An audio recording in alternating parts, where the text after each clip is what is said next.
ഇന്നെന്നെ പരിപാടി എന്ന് വെച്ചാൽ ഗിഫ്റ്റ് ബോക്സിലോട്ടുള്ള രണ്ടാമത്തെ സാധനം. അതായത് അധികം ആൾക്കാർക്ക് പരിചയമൊക്കെ ഉണ്ടാവും, എന്നാലും വലിയ ഡെക്കറേഷൻ ഒന്നുമില്ല. കുഴലപ്പം ഉണ്ടാക്കാനായിട്ട് നമ്മുടെ തേങ്ങ ചതച്ച് വെച്ചേക്കുന്നത്, പിന്നെ നമ്മുടെ ചെറിയുള്ളിയും വെളുത്തുള്ളിയും കൂടെ അരച്ച് വെച്ചേക്കുന്നത് ചേർത്ത് കൊടുക്കുക. ഒരു 2 പിടി എള്ളിട്ട് കൊടുക്കാം, കറുത്ത എള്ള്. പിന്നെ നമുക്ക് ഇത് നമ്മുടെ ചെറിയ ജീരകം കേട്ടോ, അതൊരു പിടുത്തം ഇട്ട് കൊടുക്കാം. ഇനി അതിനകത്തേക്ക് ആവശ്യത്തിന് ഉപ്പിട്ട് കൊടുക്കാം. ഇനി നമുക്ക് നല്ല തിളച്ച വെള്ളം ഇതിൻ്റെ അകത്തേക്ക് ഒഴിച്ചു കൊടുത്തിട്ട് കുറേശ്ശെ ഒഴിച്ചിട്ട് നമുക്ക് ഇളക്കി എടുക്കാം. ഇതിന് നമ്മളെ പത്തിരിക്കൊക്കെ കുഴയ്ക്കും പോലെ ആവശ്യത്തിന് വെള്ളം, നല്ല തിളച്ച വെള്ളം കൂട്ടി നന്നായിട്ട് കുഴച്ചെടുക്കാം.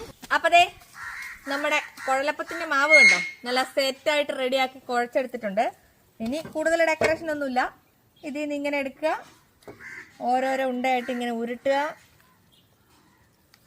എന്നിട്ട് ഇങ്ങനെ വെക്കുക. നമ്മളെ ഫസ്റ്റത്തെയാണ്, അപ്പോൾ ചിലപ്പം പാളിപ്പോകും. എന്നിട്ട് ഇതിൻ്റെ മുകളിൽ വെക്കുക. കയ്യിൽ നിന്ന് ചാടിപ്പോയതാ, പേര് എണ്ണ ഉണ്ടായിരുന്നു, എന്നിട്ട് കയ്യിൽ നിന്ന് ചാടിപ്പോയി. ഇത് ഭയങ്കര കുഞ്ഞിതായിപ്പോയി കേട്ടോ, ഞാൻ പറഞ്ഞില്ലേ പാളും എന്ന്.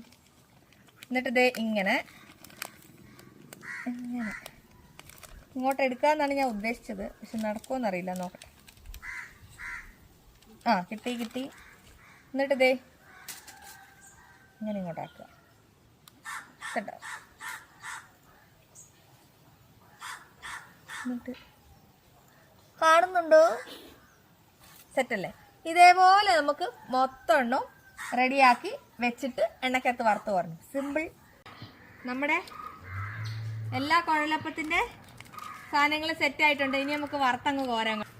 അപ്പോൾ ഇനി നമുക്ക് ഇത് ഇതിൻ്റെ അകത്തോട്ട് ഇട്ട് കൊടുക്കാം കേട്ടോ.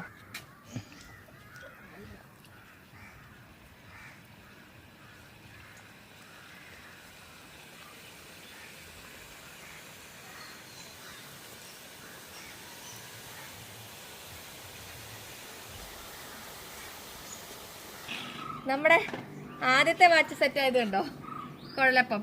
നല്ല സ്മെല്ല് വരുന്നുണ്ട് കേട്ടോ. നമ്മൾ ആ ചെറിയുള്ളിയും ജീരകമൊക്കെ ഇട്ട് റെഡിയാക്കി എടുത്തതിൻ്റെ ഇങ്ങനെ നമുക്ക് മൊത്തം ബാച്ചും വറുത്ത് കോരാട്ടോ. അപ്പം നമ്മുടെ എന്തിലേക്കുള്ള ഞങ്ങൾ പോട്ടെ കേട്ടോ. ഇത് ഇങ്ങനെ നോക്കിക്കൊണ്ട് നമ്മൾ വീഡിയോ എടുത്തോണ്ടിരുന്ന ഒരു പണിയും തീരെയല്ല. അതുകൊണ്ട് ബൈ പറഞ്ഞിട്ട് പോട്ടെ. നമ്മുടെ ക്രിസ്മസ് ഗിഫ്റ്റിലേക്കുള്ള രണ്ടാമത്തെ സാധനമായി ഉണ്ടാക്കിക്കൊണ്ടിരിക്കുന്നത് കേട്ടോ.